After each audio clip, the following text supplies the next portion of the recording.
Welcome back to the Stache Club Wrestling Podcast. Ooh, came in a little hot.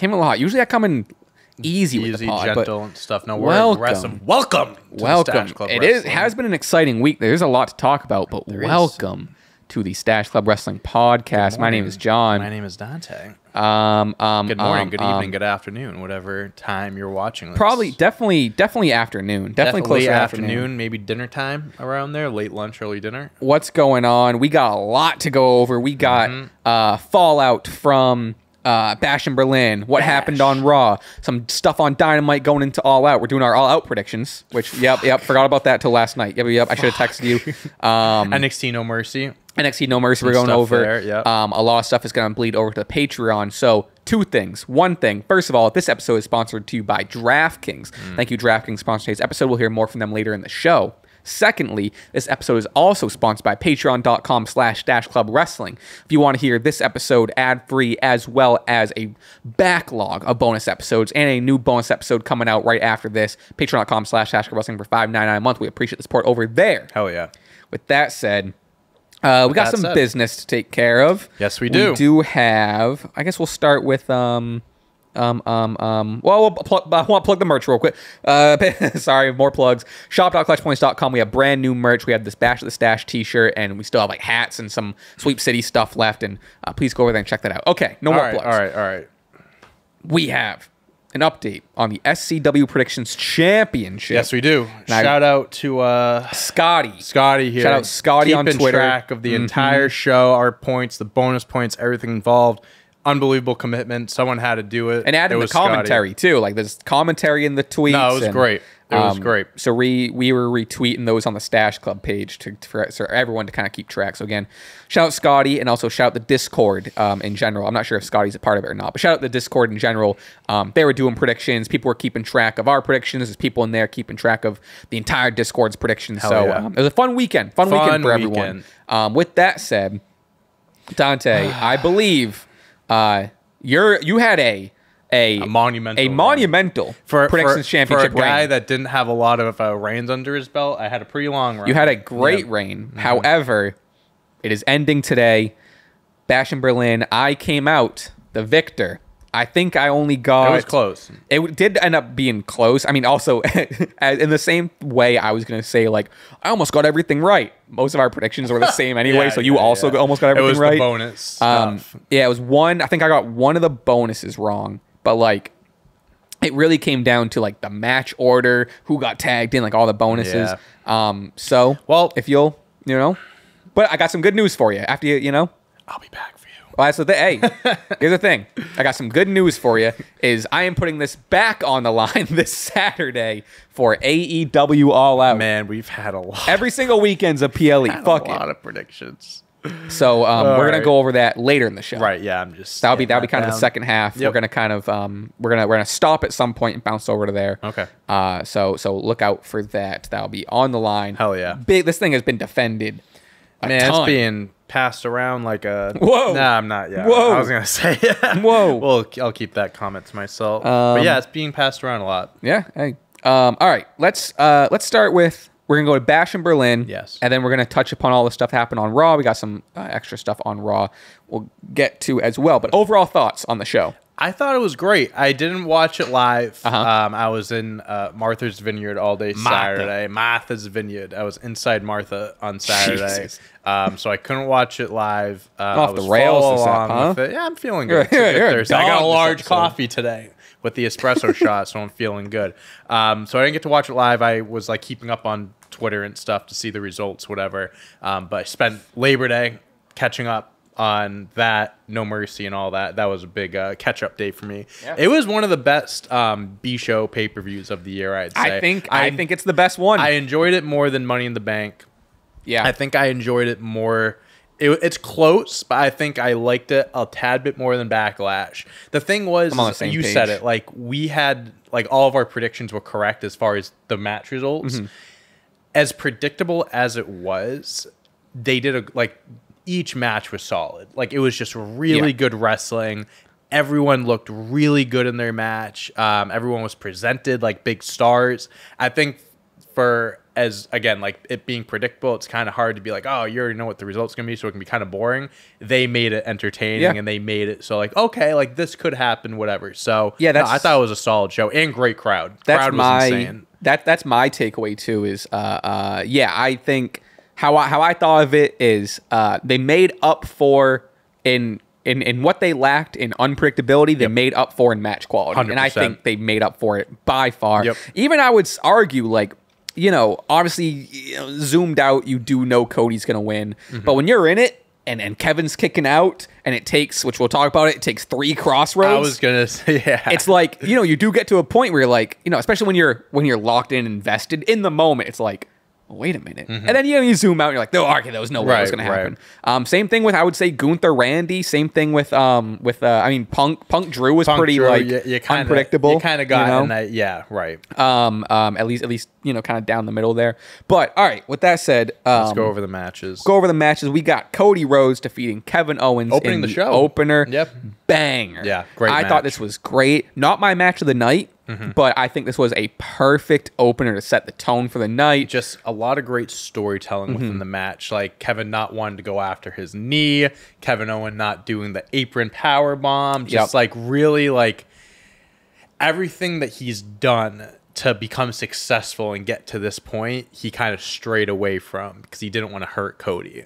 And it's like they kept teasing like bad guy Kevin the whole match, and he just couldn't pull the trigger. So I thought that going on during the match was just super essential to the story. Yeah, I like that. So now coming out of it, we're kind of at a place of like, because Kevin he raised Cody's hand at the end, and then Cody went to raise his hand. He was like, nope. Pushed the camera. I thought it was a great shot where they were hugging, and he pushed the camera away. I thought that was really good. So going from here now, it's looking like, which I'm very excited for, is we were also talking about if he was going to turn heel or not during the match or during the show. Didn't turn heel in the match, post-match, anything. But now, like you were saying, now we're looking at Kevin's kind of at this place where I didn't pull the trigger. Do I not have it in me? Right. I'm getting a little older.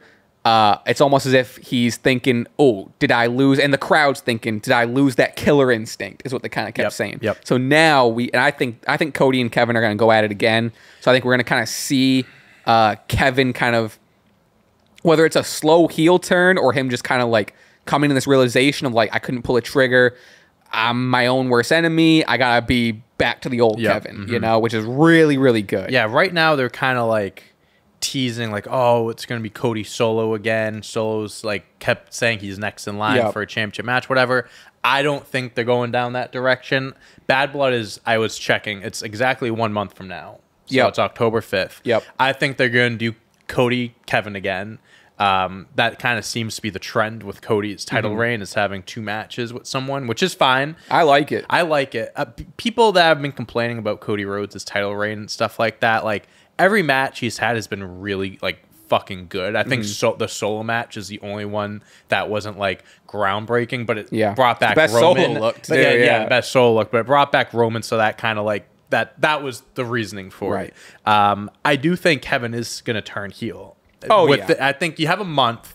I think if you give it like maybe not this Friday, but maybe the Friday after, you can kind of pull the trigger there.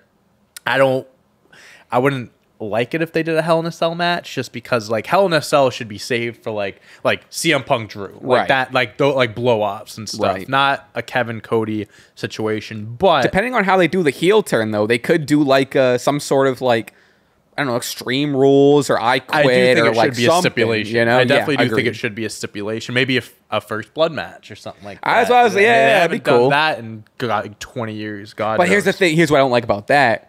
So I do want to see Cody bleed. I want to get the red and that blonde hair. Yeah, so it's kind of a double-edged sword. Yeah, but I definitely think that's the direction we're going down for sure. Whatever Solo, whatever they have going on for him, I don't think it involves a WWE Championship. Yeah, and like even if, which I do agree, they should do KO and Cody at Bad Blood. But if they end up doing Cody Solo, I think there's plenty of time between like now and Survivor Series where you're gonna revisit Kevin Cody. Yeah. Does it have to be? I would assume it's the next one, but like doesn't need to be back to back. No matter what, I think we're kind of guaranteed a Kevin Owens heel turn at some point. Yeah. At some point. Which I'm glad. I did want it during that match, but now that didn't happen, I'm buckled in for the slow burn. They're building up. Buckled in for the slow burn, and I think he looked fucking great too. I mean, they both looked good, but like, this felt like 2016 Kevin.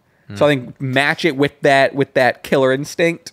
We're back, dude. I mean, Kevin's so underrated because he really genuinely is one of the best wrestlers on the roster. But it's like whatever story he's given, like he makes the most of it and stuff. And it's like him having a match for the world championship is just a reminder of he's still very fucking good and he can still be a world champion. I mean, he was talking about like, what was it? He hasn't had the world title in like, what was it? 5 or 7 years? 7 years. 2017. And one of his promos on SmackDown was all like, people discredit it because I got handed to it by Triple H and people don't count it and they mock it. Goldberg. Yeah. So it's like, there's always the argument of like, did he deserve it? Did he even really win it? Oh, he did deserve it. Well, you know what I mean. Yeah, the story wise. Yeah. But like, in real life he deserved it, but like story wise being handed Triple H, maybe he didn't deserve it. No. Wasn't even expecting it to happen. Right. So, was I going with that? Yeah. So during the match, like there was a part of me was like, damn, obviously Cody's winning. Yeah. But I would love Kevin to be a world champion. Let's check. Let's see how old Kevin Owens is. I think Kevin Owens won. I mean, I still think he has plenty of. Is he 40 yet, you think? I'm going to say 39. On the dot, 40. Oh, he's 40. I was going to say 38, 39. So yeah, he's 40 on the dot. We've talked about this in wrestling. That's still a younger age for someone like him. I think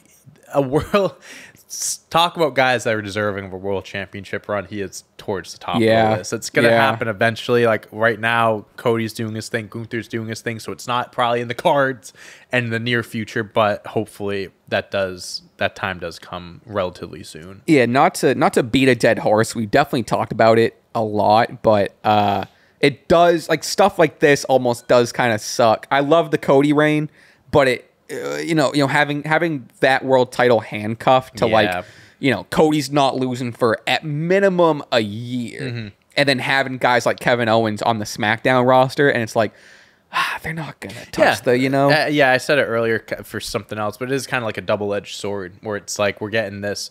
Cody beat Roman. He's going to have this great reign. It's like I'm looking forward to it, but at the same time, like you do sacrifice like other superstars. Like when Seth had the world belt, like Finn could have won it. Shinsuke could have won it. Like all these guys could have had their time with it, but they're invested in the long-term reign, which is great, but you do sacrifice other people getting that championship as well. I am kind of looking forward to it. We were kind of talking about this. I think we were talking about it on Patreon or last episode of like when this bloodline story ends and when like this Cody Roman thing ends, which like I'm not saying I want to end anytime soon, but it will be kind of nice or at least interesting. Let's give it 2 to 3 years. A couple more WrestleManias go by. We got Rock Cody already. We got Roman Cody go at it again. Maybe Roman got the world title back. Maybe Cody is a 2-time champion.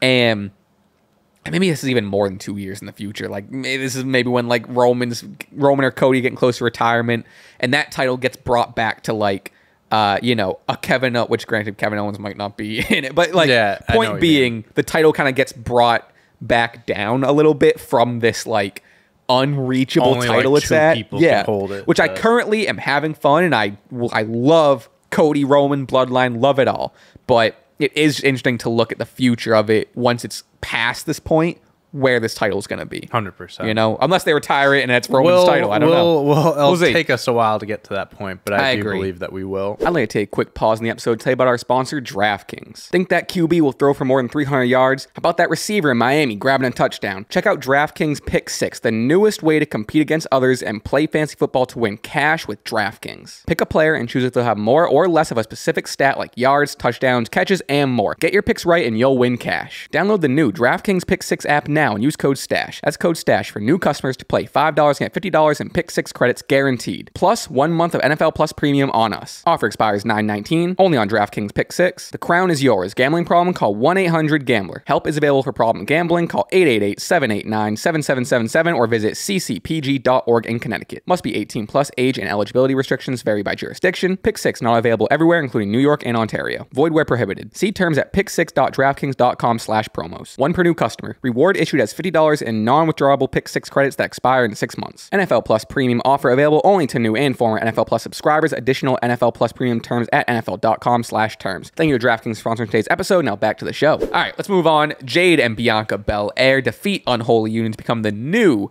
WWE Women's Tag Team Champions. Great match. Great match. Really good match. Everyone looked good. I say this every time there's a Jade match. Best she's looked. She improves every single time. Yeah, she looked great. Bianca and Jade look cool with the green. They look cool as a tag team. Unholy Union. My standout here. Alba Fire was great.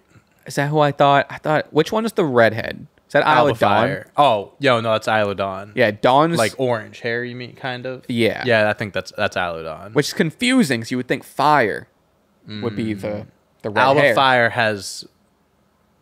Hold on, look. I think we're talking about the same person. Alba Fire has red hair, and Isla Dawn has orange hair. Wait a minute. Look him up. I was using redhead as just kind of like I know. Oops, what did I use? Unholy Union. Unholy WWE. WWE. Which one's which? So Alba Fire's on the right, Isla Dawn's on the left. Okay. And that's because her hair is more fire, is what I'm saying. Sure. Like, okay. Yeah, orange. You know what I mean? Yeah. All right. Which I guess we're on the same page. I guess this is more like dyed hair. So that's kind of what I was. Anyway, yeah, Alba Fire. I think she was. Alba Fire was the standout. Yeah, she was unbelievable. Everyone in this match was great. I mean, Alba Fire is fire. I mean, she was the NXT, not the NXT, the UK Women's Champion for a while. She's a really great wrestler, and she was like when she was solo, like she was one of those people that I was like, damn, like I'm actually excited when she comes to NXT or goes to the main roster because I think she could be like tag team. Like I do like Unholy Union, but she could like stand out on her own and do her own thing as well. In terms of the tag team titles getting changed, I get it. Kind of feels like a reset. We've talked about, for a few weeks, just the tag team picture in general being tough, but like specifically, we'll talk about the women's picture in WWE is terrible. That's what I'm saying. It's so bad right now. My 2 cents. I think I've already spoken about this on Twitter and whatever. It sucks for Unholy Union because I think they're a great tag team and they are an established team. But Jade and Bianca just have the star power. If you're gonna aura. Yeah, if you want to reset and maybe put some more juice into the tag titles, putting the belts on them makes sense. Jade and Bianca haven't really been doing much ever since they lost that triple threat. Yeah, I think it makes sense. I understand why they have the belts back, and I like it. I feel like I'm coming off as I'm not a fan of it. Jade and Bianca with the belts, love it. I think Unholy Union got the really cool moment at Clash Castle, winning it. I think they had it for over 2 months, and they had successful title matches and all that. I just think though, it's a shame, but not a shame. But like, if you want the belts to be featured prominently, like the 2 best people to put them on are Bianca and Jade at this point. They're two of their biggest stars in the company. Like Alba Fire and Isla Dawn are fantastic, and I think they're great champs. But it's like you can't compare them to Jade and Bianca, and I understand the decision. I would have liked it. Like Unholy Union, they could have been a team that held on to it for a while, just create structure with the belt and like an actual team. Not like.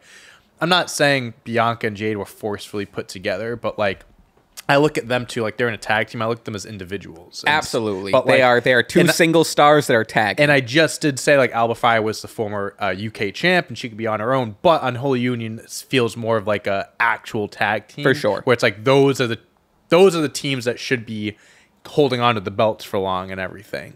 But again, I get it. Bianca and Jade are Bianca and Jade, and it's hard to top them. So with that said, though, on Raw, Unholy Union does defeat Damage Control, which I thought was, I don't dislike the decision. I don't love the decision. Unholy Union defeat Damage Control to become the new #1 contenders for Jade and Bianca's titles. Sky took the pin too.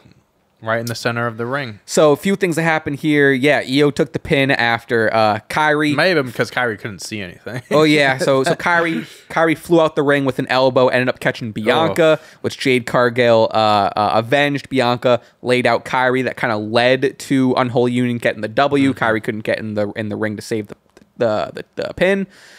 Jade and Bianca and Damage Control kind of have a stare down at the end. So at least there's story there. Yeah, they're gonna circle back to it, and like you were alluding to, Kairi Sane's eye was fucked. Holy Did not shit! Look good. Her I don't know what exactly. I mean, obviously it probably happened on the dive. I think it was she jumped off the turnbuckle, and Bianca like was supposed to catch her. She did, but like she went right into the announce table. That's what I was thinking. It was a Knight's table. Yeah, I think that was from what it was from. I just wasn't sure if it was like, oh, maybe like Bianca caught her with a fist, or it looked like she went into the announce table. I just think more people. I think she pushed Isla Dawn like dragged Bianca in. Right. I just don't think it was set up. She wasn't. Kairi wasn't protected as much as she should have been. Right. And she took a tough hit. Kairi though, tough SOB, as Pat McAfee will say. She said she needs an eye patch. Honestly, it kind of works. She does. It kind of works for the gimmick. Mm-hmm. But yeah, so this if they're gonna, I have positives on both sides of the coin here. One, glad that Unholy Union is, after losing, isn't just like brushed to the side. So I do think they're both super talented and should be in the tag division. However, on the other side of the coin, Damage Control lost, and if they did the stare down at the end, kind of leading into maybe a feud there. I get building the blocks here, but now we're just looking at that feud. And why wouldn't you just, if you're going to do that feud, why not have Damage Control just win? I could see them maybe doing like a triple threat type of thing. I know that's maybe Damage Control ends up getting in. At Clash of the Castle. Like that's how Bianca Jade lost it in the first place. But is this match already scheduled? Are they doing this next week? I don't know if they... Or this week? Will this be on next week on? I'm not 100% sure when they announce this, but... I'm sure it'll be on a televised show. Maybe not Bad Blood. I mean, it should be on. Hey, it should be on Bad Blood. Maybe we gotta start getting these tag titles on some PLEs. The women's tag titles are the only ones that make it on the PLEs at this point. Yeah, the regular tag team belts definitely need some shine though. But at least there's stuff happening. There's stuff happening in the women's tag division. They have some sort of structure. They have some sort of story going. Right. So. That's definitely more. Start. It's more than we can say of a couple weeks ago, and it's a lot more than we can say of the men's tag division. Yeah, 100%. So, all right, we'll move on here. We got CM Punk defeating Drew McIntyre in the strap match. This was so good. I loved this. Hard hitting. They really did the best that they could with this type of match type. I've heard people. I don't get the complaining and the like. I don't know if that's what you're alluding to, but like. I thought this was fun. I get people not loving the four corners thing, which I was skeptical on. I was going to say, I think that's the idea of it, where it's like, oh, how great of a win is it just for slapping the corner of each thing? But it's like, it's the idea of like how you're doing it. And also in the manner that CM Punk did it was awesome. So whatever. But I remember when it was The Fiend versus Daniel Bryan, they did a strap match, but it was no touching corners. Yeah. They would just like suck each other, and you still had to pin or submit them. Which admittedly is how I prefer. It seems a little more gruesome. I didn't think of that match. I just initially thought four corners. I didn't think like it could have been that variation of the Fiend Daniel Bryan. Regardless, I mean, the thing is, Punk and Drew hate each other, so they were more focused on beating the shit out of each other than they were winning the match. Like at first, like CM Punk knocked him down, and he was like gonna slap him. He goes. And then goes after him. So that was kind of like in the back of their minds. They want to beat the shit out of him first and then try to win. I thought it was great. Like talking it out, do I think like the gruesome and the fierceness that this rivalry was, do I think it needed the added gimmick of touching the corners? No. But I don't think it ended up taking it away. I don't think anything. I think like I said to start, I think they made it work. For like the match type and like how you had to win, I think they did as best as they could with it. And I even liked, which again, people were like, "Oh, this happens every match." Blah, blah, blah. But when Punk was on Drew's shoulders and then Drew would hit the thing, and then smart. Punk would hit it. It's logic. That was awesome. We're bringing realism back to wrestling, where it's just like you can be smart and think that way. Like when Damian, when Finn turned on him, he was looking at the screen and saw like bring realism back to wrestling. Like, yeah, it might be, to some people might be stupid, but like, it's real. And like anyone could have done that. It was creative, it was funny, and it was it was adding psychology to the match, and their whole thing is like Drew's whole character is based on, you know, being the self-aware smart guy. Yep. Punk is kind of, you know, his character, I guess, is looked at as like he's the smart guy, he's kind of the veteran. The veteran. So like it makes sense adding the extra psychology into it like that. And I love the end.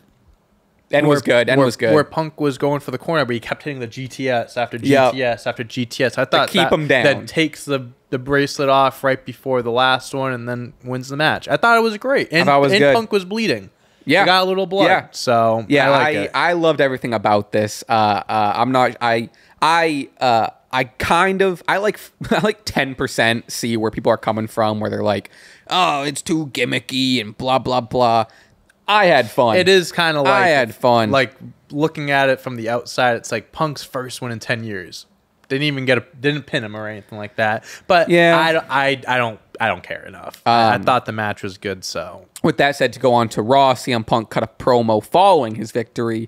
He even issued a challenge to Gunther. I'm coming for you, sucker. For the World Heavyweight Championship. Yeah. Whoa. Throw him right back in it. I mean, hey, he's a big star. You gotta. Eventually, he was going to get into the title picture. So Drew McIntyre shows up to Joe. I'm not sure how to pronounce his last name. Tessitore. Tessitore. Do you know something like that? Yeah, I'm not going to correct you. He goes. That sounds right. Goes. It's Drew McIntyre in a hoodie. Yeah, I do. I was gonna comment on it later on about something silly about the new commentator and stuff and how he did. We'll talk about it after this match. I did like that. I thought that was really funny. It's Drew McIntyre in a hoodie. It's like you don't have to be like, who the hell is that? It's like you could clearly see like it was undone and everything. It's like that was Drew. Drew shows up, beats the shit out of Punk as per usual. Takes the bracelet back, puts on the bracelet, takes it off, breaks the bracelet. Puts the beads in his hand, shoves the beads in Punk's mouth, and he, hits the spot where Punk gets hit, and all the beads go crazy. And then backstage, Punk's getting carried out on a stretcher, blood coming from his mouth. Now, love that. Drew shows up, beats the shit out of him more. So as we kind of thought, putting his fucking thumbs into his eyes. That was crazy. Why was he? That digging his fucking eyes out. I know. That looks like nuts. It hurts a lot. So as we kind of expected, not the end to this feud, and I am stoked. We're leading into Bad Blood. Yep. And what we've been speculating for I think 1 or 2 weeks now, or speculating and hoping, keeping our fingers crossed.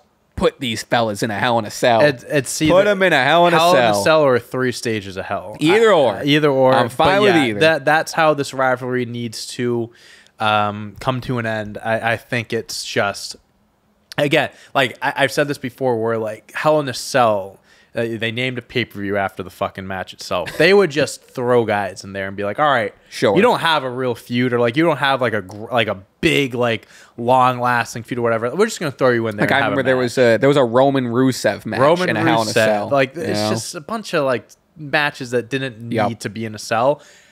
This is a match that is very deserving to be in a cell. I think it's perfect. I think they're teasing a lot with like Punk bled a little bit in the strap match. He was bleeding out of his mouth here on Raw. The pay-per-view is called Bad Blood.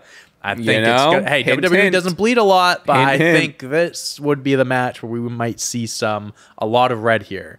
And I'm looking forward to it. In the backstage interview, they were like, Punk, like, what's your next move? He goes, well, I'm done with Drew McIntyre. And in my head, I was like, I don't know if he's done with you. I don't know if that's true, but yeah, it'll be a great way to end the feud. And I think, Punk's if that's the last one, at that point, if they do another match, then I'd be kind of over in the camp of like, all right, I definitely think this needs to end. Like it's one of those things where I think this could be the last match. They're always gonna hate each other, so they can always like revisit it down the line, like have backstage interactions. You don't have to end the rivalry per se, but you can take them. They're in a Royal Rumble together. They're in an Elimination Chamber 100%. Match together. You can revisit it then, but you can kind of separate them after their next match. Yeah. I thought I had something else for that, but we'll move on. So we do have predictions to get to. We'll talk about Joe after Bash in Berlin, but we got Rhea Ripley and Damian Priest defeating Liv Morgan and Dominic Mysterio. This was a really good match. A ball. This was awesome. Liv's moveset this match. She debuted some really sick moves. Liv was sick. Yeah, pulled out a lot of stuff from her bag. Rhea Ripley had this intensity from her entrance to the bell ringing at the end of the match. Just like she was on fire. Yep. I don't know. It was something. It was something extra in her. Herself I don't know what it was, but she was sick. Damian and Dom did their thing. Everyone looked great. Yeah, everyone did their part. And then we're definitely keeping this going as on Raw, Rhea opened up the show. We got a promo. Long story short, led to Liv coming out, took out her knee, and they kind of played on that throughout the entire Raw episode. But we're keeping this going. Yeah, Rhea. I don't know if we're gonna. So that she even. I think she even mentioned that in her promo. She's like, "I pinned the world champion. We're not done. I want the Rhea Dom match. I don't know if we're ever gonna get that, but that's what I'm thinking. That's what I'm wanting. Wishful thinking. But I would imagine Rhea, Liv, Bad Blood. Honestly, it could be a Hell in a Cell. Throw them in a Hell in a Cell. See, but if you're gonna have the two, like if you're gonna do again, you don't want to force the match, but that feud is another one that I think would be deserving. Any other match on the card or feud, I don't know if does deserve it. Agreed. These are the two running ones for sure. Like I would even say, I don't even if they do.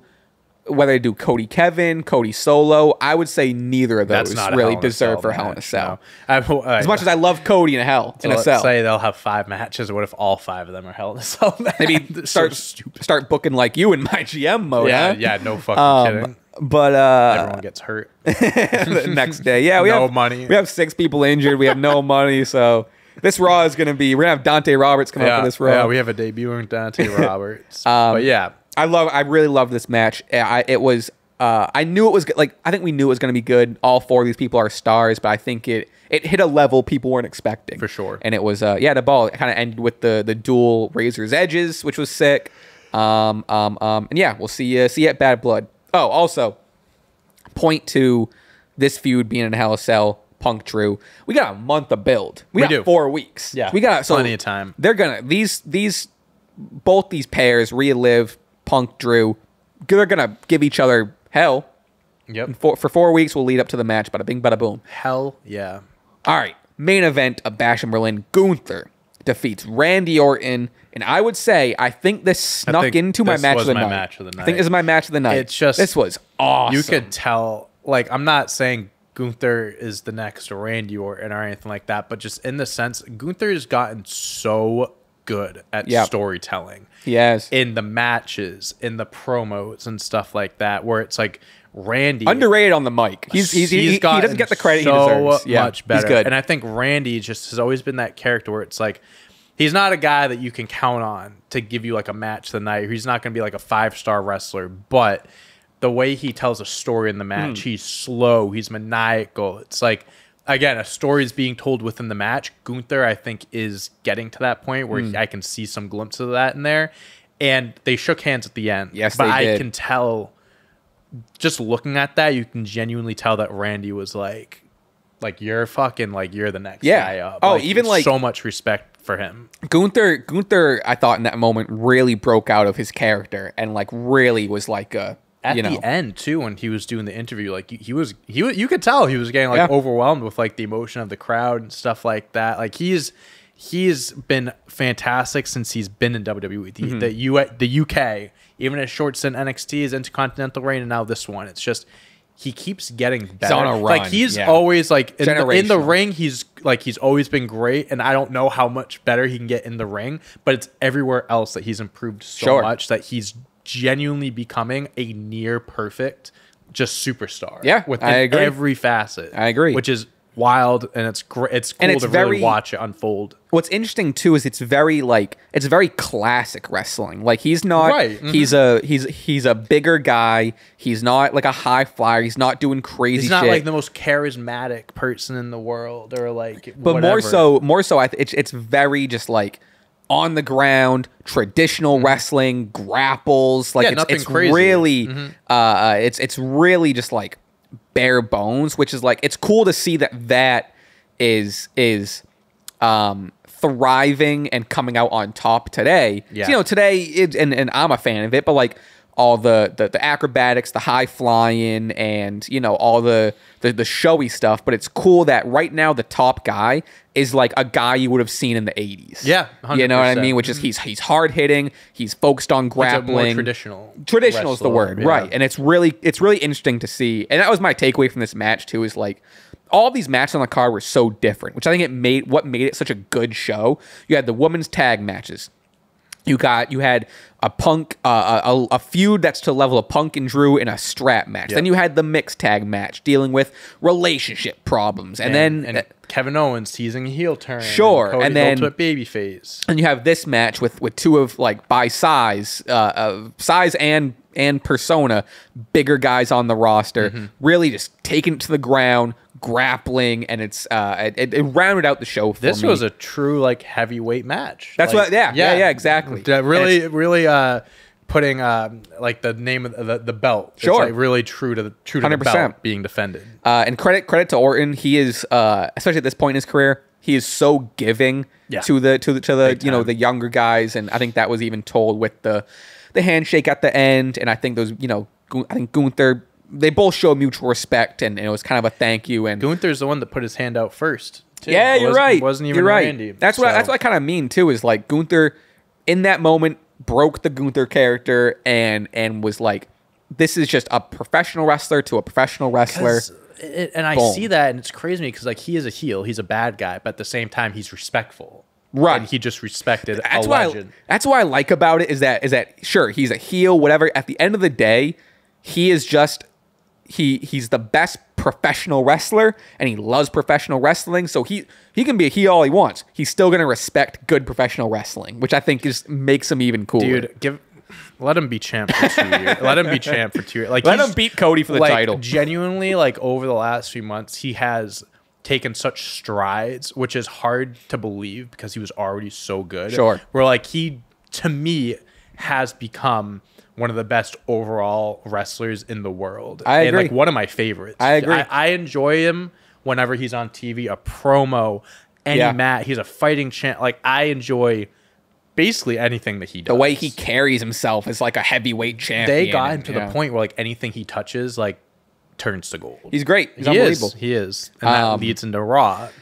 Raw. Boom. Which, well, I'm curious what our thoughts on this. Sami Zayn comes out to challenge Gunther for the World Heavyweight Championship. A lot of people on Twitter were having a lot of arguments comparing the two World Championship pictures in AEW and WWE, because there are a lot of people that when Jack Perry came out to challenge Danielson, was like, people were like, why is it Jack Perry? Like, he shouldn't be his first opponent. Like, well, Jack pinned him, whatever.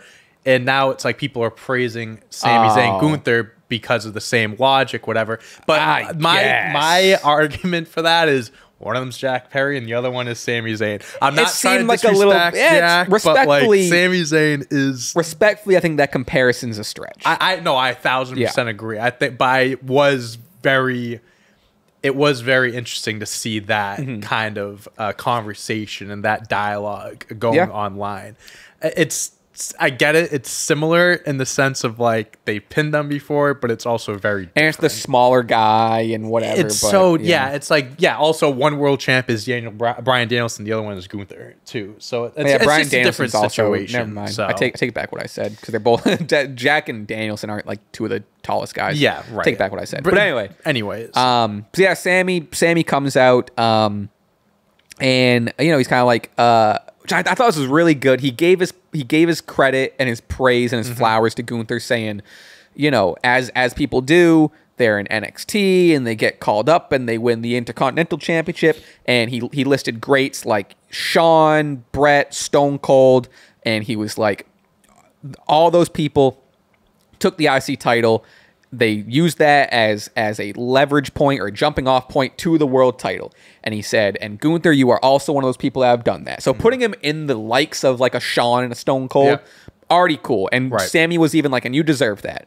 Yeah, but Sami was like, not putting Gunther down. He was like, I want to do that too. And that's what I'm doing. I beat you for the IC title at WrestleMania. I lost it. Now I'm using that as a stepping stone to become a world champion, something I've never done on the main roster. Gunther basically told him no. Gunther leaves, and then finally he brings up like he's basically, what was he kind of saying, like basically you're scared or no, it's like, what did he since say? You've been here, no one's been able to beat you, but that's what he said. That's what he said. Scared because I'm the only one that can beat you. And yes, this is which I thought was great. Going back to the whole storytelling and just like Gunther like just getting better at everything, it was his back is turned to him. Yeah. Sami is saying all these things and Gunther is like he's just like showing like his facial expressions are him like being fearful of like he's not wrong, like whatever. But then as he turns around, he just smirks at him and just is like, all right, I hear you. Just like I have more good than bad. Like the quick bad is like I kind of wanted to see something fresh. However, I think the good outweighs it because one, it makes sense. Sami did pin Gunther. It's true. It makes so much sense. And B, and commentary even put this over, is part of Gunther's character and Gunther's run, and it's the reason he faced Randy Orton at Bash in Berlin. He wants to clean up any blemish that he has in his career. Gunther wants a perfect career, and he wants to be the best professional wrestler ever. Yep. And he can't do that in his mind if he has any blemishes or things that aren't taken care of or ends that are a little untied, right? So this adds to, well, he did lose to Sami, run it back for the world title, and I think the story here is going to be, because I think Gunther's going to beat him, I think the story is going to be, now this is a leveled up Gunther.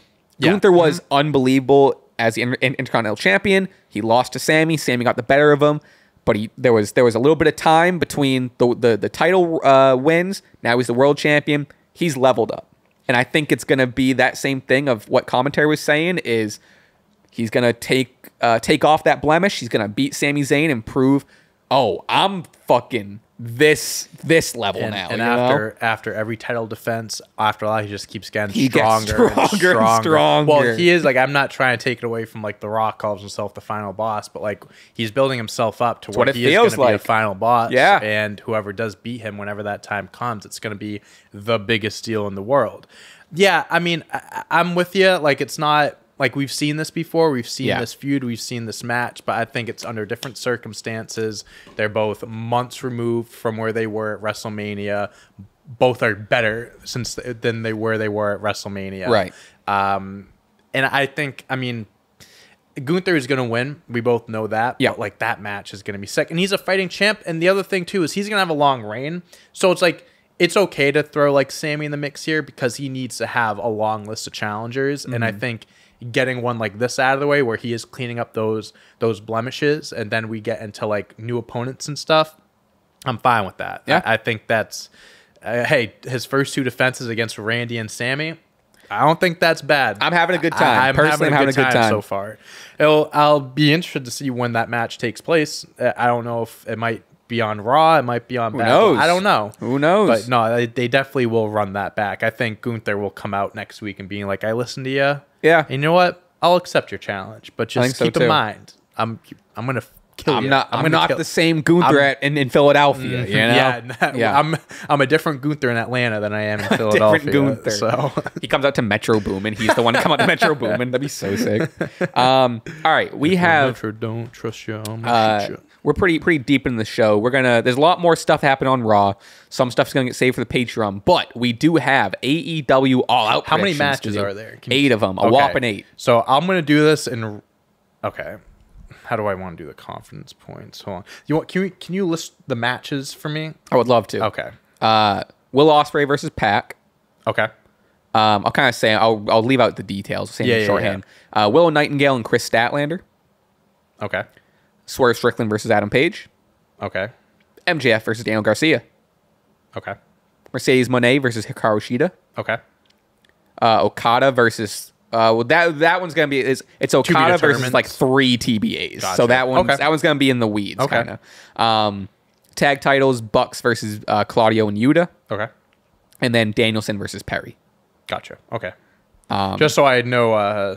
Sure. So I can put the points together now. Even if you want to, like, if we go through them and you want to take a second to do the points, however you want to do it. Cool. We'll start out with, and then this is a AEW AEW pay-per-view. Yep. So I don't think we need the bonuses. We're just gonna do the confidence points. I think it'll work out. All right. AEW International Championship, Will Ospreay versus Pac. This one built up kind of around, the Ricochet return, and then Pac was like, get in line and blah, blah, blah. Yep.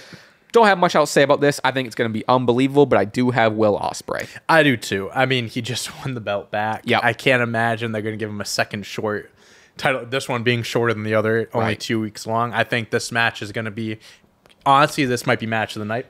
It feels like it's put together for dream match purposes, and I'm fine with that. First match in 5 years. The first one was a draw. I feel like these two are going to go crazy. Yep. I also have Will Ospreay. All right, makes sense. What do you have for points? 6. I have 4. Okay. 4. Okay. Yep. CMLL 4, the CMLL World Women's Championship, Willow Nightingale versus Chris Statlander in a Chicago street fight that Willow Nightingale chose. Willow chose this one. And also, so on Wikipedia, it doesn't say either of these women are the champion. I don't know if this champion... I don't know anything about CMLL. Oh, I don't know if this is vacant. I think it is. I think... You got it. What's Stephanie? What the one? Oh, Stephanie Baker. She may have been the champ. Do not kill me in the comments if I'm wrong. I think that may have been the situation. Okay. I think it's vacant though. Interesting. Yeah, so that would make sense. Do not crucify me if I'm wrong. I think I heard that somewhere. So I'm going Statlander mainly because Willow won the tag title match at All In to kind of give her the ability to choose a stipulation. I do like the idea of Willow Nightingale being the happy-go-lucky one to choose a Chicago street fight. Yeah. But I think it's going to end up kind of biting her in the ass, and Statlander is going to take it, and Statlander is going to be the new CMLL Women's Champion. Yeah. Kind of what I'm thinking. I'm thinking Statlander as well for the same logic of Willow got the first one. She picked the match, and I think she picked a match that will ultimately hurt her at the end. Yeah. I have this for 3 points. This is also 3 for me. Okay. Credit to Willow, though. I could absolutely see them going and this is kind of what I thought for the last... similar to what I thought going in with her picking a crazy stipulation. Is like, this could be like, all of a sudden we're going to see her break out and like, whoa, I didn't know Nightingale had different side of her. This crazy right. So I can see them going that direction. However, going Statlander. All right. All right. Swerve Strickland versus Hangman Adam Page in a steel cage lights out match. Unsanctioned. I did have to look up what lights out meant specifically. Unsanctioned. Not going to count to their record. No. Which great. I don't know. Who gives a shit? Yeah. This is we'll bounce over to Dynamite, talk about what happened. I love this feud. This is, I don't think it's crazy to say, I think this is one of top 5. I'll give you top 10 just to play it real safe. One of my favorite feuds ever in wrestling. Ever. This is so good. It's awesome, it's just dude. One of those combination of guys where it's just like a perfect pairing, and they could be away from each other for over a year, and they'll revisit it like it was they just fought the week before. It's just there's so many layers to it. They keep adding more to it. There was this whole video package or this whole thing that happened before the show. Swerve's like he bought back its childhood house with this new contract. Oh, sentimental. And they put it out. They put that video out even like 2 days before Dynamite. Like that was like going around on Twitter. It was way before. And it was perfect. Cause it was just like I thought it was a one-off, and that's just like cool little Swerve thing. And yep. He bought his childhood home. He's going through it. I saw people on Twitter who was like, man, Hangman's gonna do something with this. There was pictures of Randy Orton with and let me tell you, some people predicted it correctly. Well, all right, let's build it up. Because I love this moment. In the video, Swerve was like, and that's the tree I learned how to become fearless. And this is where my mom cooked dinner and da-da-da.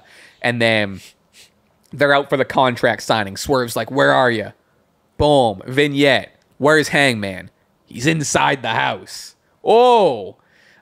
He's walking through the house saying like, creaky floorboards. And he's saying like, all you have is a woman that you left or that left you or something. You have 2 kids who you're not in their lives. Or he was saying something like that.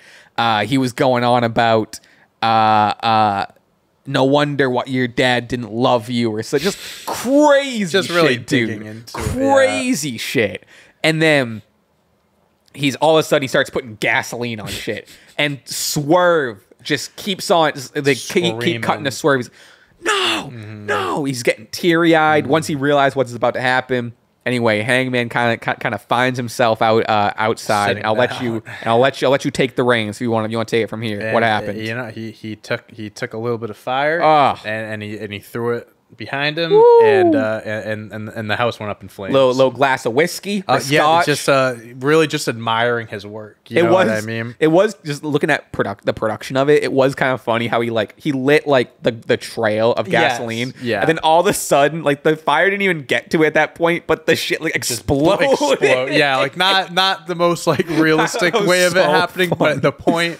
Well, the point was there. And Swerve, dude, just in the ring, fell to his knees, screaming in tears, like just so fucking powerful. He just lost his childhood home that he just bought. And he was in the video, he was like, my kids' are gonna be in this house. Oh my God. Yeah, and they really just kept adding it to like be like how much this meant to Swerve just for them to do what they did. Hangman burned down his hopes and dreams. This was fucking awesome. That's an all-time AEW segment for sure. The way the delivery was great, just the emotion in it. The week before their match, yeah, man, they are wrestling soulmates. Yep. And they will keep doing this for as long as they can. That being said, I don't know. I have Hangman winning. Yep. 2 points. The only reason why, and the reason why I have Hangman winning, this is their 4th match. I get it's unsanctioned, so it doesn't count. Right. It being unsanctioned might actually help my point a little bit more. Mm-hmm. He's lost the first 3 matches. I think now we're getting to this side of Hangman, this evil side of Hangman, where it's like run with it.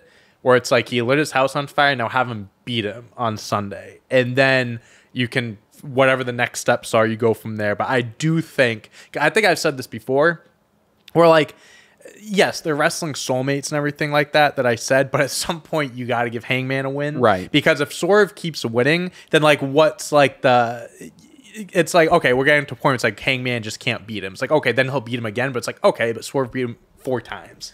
Hangman's only beat him once. Yeah. So I think you do need to give Hangman a leg up in this feud somehow, and I think it being unsanctioned can help Hangman's case. So I have Hangman. But to that point, I think it being sanctioned would help. It could be and it could be the other way around. Because if it was sanctioned, then I would want a Hangman win more, because then you have a tally on the board. Right? Like if it's unsanctioned, you don't got a tally. In my head, unsanctioned means absolutely. At the end of the day, it's going to be 4 matches between the two, and it's either going to be 4-0 Swerve or 3-1 Swerve. For sure. They come back from being down 3-0 Hangman. I was going back and forth in this. This is my 1 point. This is tough. Ultimately, we know it's not their last match. Right, 100%. Ultimately, I'm going with Swerve solely for the fact that they just got burnt down. Burned this man's house down on live TV. He lost his belt and his childhood home that he just bought. It comes in 3s though. Championship, house, and now he's gonna lose. But I do fully agree with you to make this feud better and to give Hangman the credit. He does need to start winning some of these matches.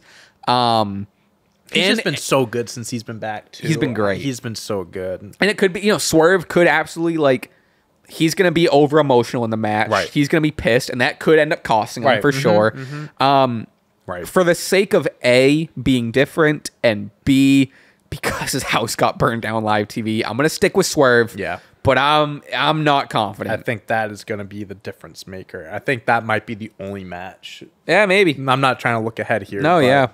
That is the toughest match to call for sure. I am looking forward. We could have a match of the year contender here. 100%. Absolutely. Every match. I was trying to, so I couldn't remember if Hangman won any of the matches. I was trying to go back and look. I'm pretty sure it's 3-0. I couldn't find a history. Even when I looked up, which this is just me complaining. If you go to Cage Match has their matches, right? Yeah. And you would think they'd put the winner. It doesn't put the fucking winner. Yeah, that's unfortunate.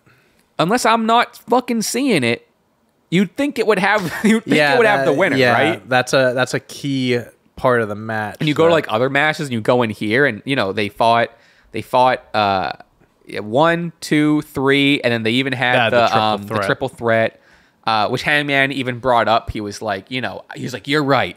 I did care more about you know, you not winning the title than me winning the title. They did bring it up. But yeah, I mean, I guess I just don't know why it wouldn't show the fucking winner. I'm pretty sure. Yeah, the first match was at 3-0. Wrestle Dream.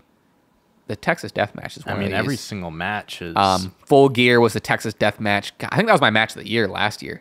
And then a singles on Dynamite. Every match is at least 4.5 stars, too. I don't really remember this one. Was just this? They just ran this one back on Dynamite. I think so, yeah. I remember that one. And then this at Revolution 2024.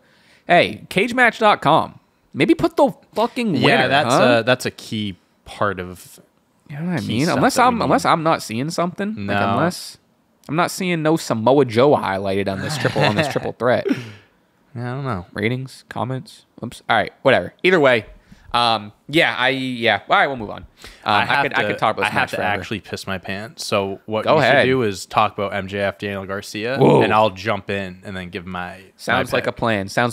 All right, next match we have MJF versus Daniel Garcia, DG. While Dante's piano kind of run down the Dynamite stuff. Daniel Garcia is in the ring. I want my shot and blah, blah, blah. MJF in the crowd. They're going back and forth each other. I thought this was a great back and forth. Daniel Garcia kind of stepped into his own with what was the line? He was like, oh, you don't, something about you went all the way to Turkey to get a hair transplant and it didn't work. And like, that's the one that caught MJF. He was like, you watch your mouth. You tread lightly, Daniel. Tread lightly, Danny. This is fun. This is my 2. I'll tell Dante that this is my 2 when he gets back, but this is my 2. I'm not super confident in it. MJF's return has been fantastic. He won the international championship, becoming the American championship pretty much right out the gate when he came back. It feels like we are back to and not to be a dead horse, we've been saying this the past, like ever since he returned, we're like, Prime MJF is back, but the MJF we want, the cutthroat MJF is back. However, I don't want to give away my pick just yet. I want to wait for Dante to come back. But I am glad Daniel Garcia is finally on the TV. Daniel Garcia is back. Oh my God. Hell yeah. Oh my God. I feel like actually a whole new person right here. I was just kind of running down what happened on Dynamite. Okay. But this is my 2 confidence. This is my 1. Okay. This is actually my least confident one. So yeah, I was kind of running down. I won't repeat myself, but you know, everything happened on Dynamite. Daniel Garcia kind of stepped into his own. I'm glad we're getting Daniel Garcia. We're finally getting the Daniel Garcia push we wanted. We're getting him solo, which is I think where he needs to be. We don't need him overshadowed by a group. Yep. And he's feuding with the perfect person to kind of put him to that level of stardom. With that said, I am picking Daniel Garcia. I think if this is actually a Daniel Garcia push, run, whatever, I think he needs the win. Do I think they could go on and have multiple matches? Sure. Maybe MJF wins one of them, and then it's like oh, see, you're still little Danny, and then you build up to the inevitable win. Right. Sure. However, I think there's opportunity for Daniel Garcia to win the first one out the gate.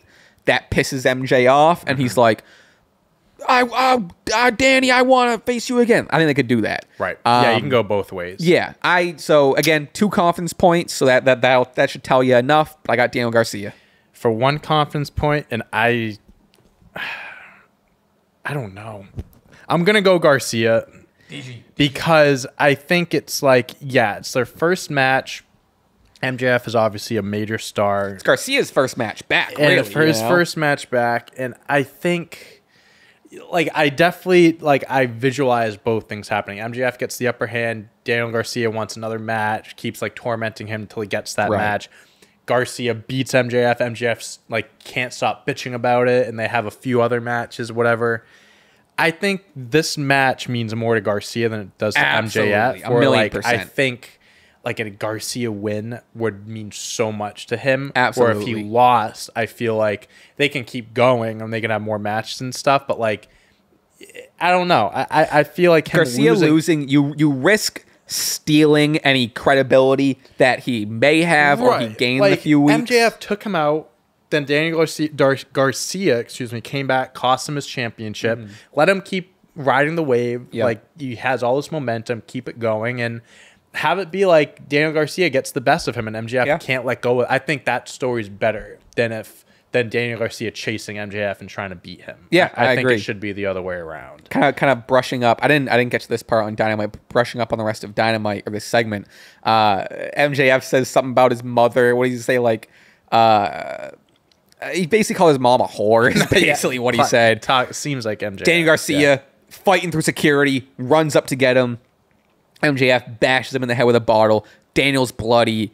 And then MJF, this maniacal MJF, sits right next to him and it's just like, you're not going to beat me and this, that, and the other. Kisses him on the forehead, blood on his lips, and then takes the blood on his lips and eats the blood. I don't know if this feud is to that level of needing that. I don't know if that was necessary, but I'm not going to complain about it. Yeah. But even like with that, like you said, MJF's been getting the upper hand on him. I think it's time. If you want to give Daniel Garcia credibility, Daniel Garcia needs to get this win. I mean, it would be a huge win. I think it could arguably be the biggest win of his career. Sure. I don't think that's crazy. For sure. All right, we have a few more here we'll run through before we jump over to the Patreon. TBS Championship, Mercedes Moné versus Hikaru Shida, and it was announced that Camille is banned from ringside. I got Mercedes Moné. I do too for 7 points. This is also my 7. It's just, listen, I hate to say, I think this will be a great match, but this is just one of those title reigns that it's like, she's not losing it unless it's like a big match, a big opponent, whatever. I'm not trying to take anything away from Shida. She's one of my favorites. We're still early on into Mercedes' reign and stuff. I would even say, I wish this was built up even bigger because I love Shida. This could have been presented a little bit She's one of the best. And it's crazy that this level of match is just kind of like... This kind of just got put together. Granted, maybe it got built on Collision. Who knows? Who knows? We're not to say? Quite familiar or caught up with that show. But yeah, I just think it's a great match, but it's too early for Moné to lose the belt. So tricky one here. AEW Continental Championship, Okada versus 3 TBAs. Yeah, so who are the 3? So these 3 matches are going to happen on Collision. Okay. Naturally. Yep. Takeshita versus the Beast Mortis, who's a pretty new guy who I've seen a little bit of. He's wild. He's pretty sick. This is going to be a fatal 4-way match. Correct. Yes. Oh, gotcha. Lance Archer or Mark Briscoe. Okay. Orange Cassidy or Brian Keith. I'll be honest, I played it a little safe, and I'm just going with Okada for 5. I'm going Okada for 6. Okay. Because, all right, so yeah, going into this, I thought it was like 3 qualifying matches, then 1 match, and then that will be the person. But okay, Fatal 4-Way definitely makes me think, definitely a little bit more unpredictable, but Okada's, I think eventually, in my head, I envision Okada, Omega. Like, I think that was kind of the initial thing where it's like for the Continental Championship. Okada's supposed to be the best wrestler in the world. Let him hold on to that belt for as long as need be. Him and Takeshita had a moment last night where I would love a little bit, maybe, I don't know if passing the torch is that, 'cause I don't think Okada's at the point to pass the torch. He's what am I trying to say? He would be able, he's good enough to do it, obviously. What I'm saying is he's not like late in his career where he's like retiring or done anyway. Right. Anyway, I get what you mean. But Takeshita's the younger guy. The only person I could really see realistically beating him is Takeshita. I love Mark Briscoe. I think he would be a nice addition to the match. I was watching Dynamite last night, and he does his promos backstage.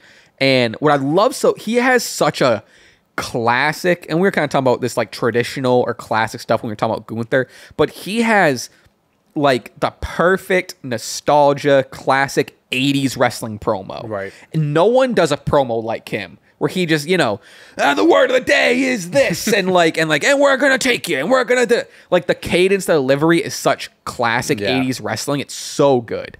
But in terms of this match, I'm also just going Okada. Also, like, just the thing with the Elite. They all have the belts. Exactly. I just can't see it happening now. However, something like that could change.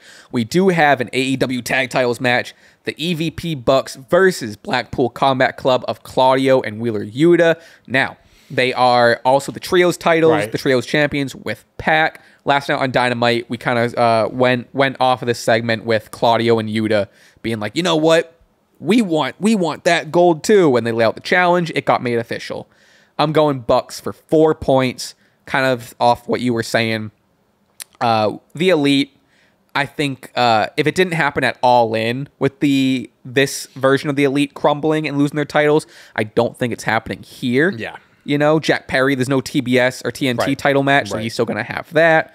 I also don't see a reason for Claudio and Yuta to win these titles they just got the trios titles. Have a run with that. I think it'll be a fantastic match. Oh, I'm going to have a good time. It's going to be a fun time. I'm also going Bucks for 5. Yep. It's I don't want to repeat things that have been said, but the Elite have this thing going that Claudio and Yuta just won their own tag team championships. Yeah, I don't think it makes sense for the Bucks to lose them here. We'll round this out here with the AEW Championship match. Bryan Danielson versus the Scapegoat Jack Perry. I didn't mean to look at your screen, but I figured this was going to be... This is probably both are 8, right? Yeah, both are 8. And Bryan Danielson, come on. It's, what are we doing here? He's having like a retirement match and then wins and loses First 2 match. weeks later. No, that just would be... If that happened, I actually think... I'd confidently say that would be the worst booking decision in AEW history. I would say it's up there. Yeah. But I don't think they will. Going by my 8 confidence points. It's like... the thing is, and I don't want to bring it back up again, but people are pissed that Jack Perry is the first opponent and stuff like that. I just think I'm at peace with it. I'm at peace with it. I think it'll be a fine match and thing. I do think it is underwhelming that this is his first challenger and opponent and stuff like that. And it's like also like Christian just won the I don't know what's going on. So he was supposed to be the number 1 contenders, or at least have a championship match in the future. So you would have thought that would have made more sense here, but that's not my I'm not going to complain about it. I think it'll be a good match, but clearly Danielson is going to retain. So with that said, that's the end of the main episode. We're going to jump right over to the Patreon, patreon.com/Stache Club Wrestling. $5.99 a month. You will get the entire bonus episode we're about to record, as well as all these episodes ad-free. Thank you again for DraftKings for sponsoring today's episode. We appreciate it. And to give you a little preview, there's, if you're watching the video version, there's a preview on the way, but we got a lot to talk about. We do.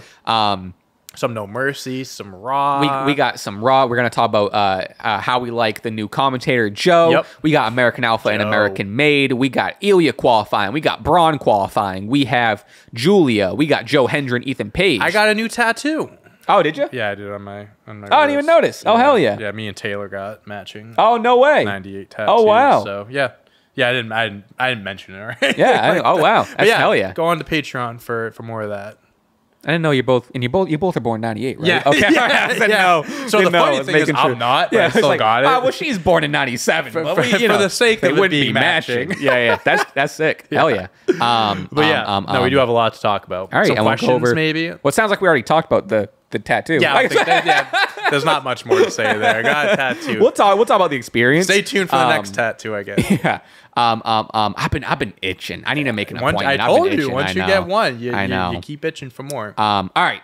Again, patreon.com/Stache Club Wrestling. We appreciate you being here. We appreciate the support. Thank you for listening. And we'll see you over there. Bye. Right. Bye. I'll get one of these for a row. Right. Almost forgot. This can be for them. All right.